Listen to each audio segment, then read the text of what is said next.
Ano yung maa-advise mo, especially sa mga kababayan nating OFW, hanggang ngayon wala pa ring ipon, wala pa rin nangyayari sa buhay nila? Tanggalin mo ang emosyon sa pera. Ang pera at emosyon is hindi sila magkaibigan. Dahil sa emosyon, magwawaldas ka ng pera dahil sa emosyon pag masaya ka. Pag masyado ka namang takot, i-hold mo lahat yan. Kailangan sumunod ka sa tried and tested na at merong data sa likod nun. Kasi sa pagmamanage na yun, naka-allocate na yung pwede yung i-invest mo eh. It's just a matter of time at magiging financially free ka na. Kung naghahanap ka ng paraan para ma-take advantage yung mga financial solutions sa Singapore, you can hit me up. Follow me sa Facebook, Rico Desengaño, on Instagram, sa Spotify, sa YouTube, and visit my website, ricodesengaño.com. Nandun po yung mga details na pwede nyong i-expect at yung mga services na pwede kong magawa sa inyo in terms of your financial well-being. Sa lahat ng mga kababayan natin na nakakapanood ng video na to, nawa ay matuto na tayo sa matagal ng sakit ng ating kultura na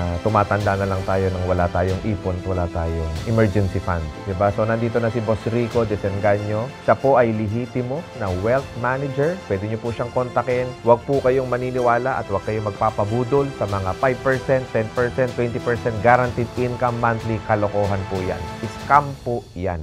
Okay?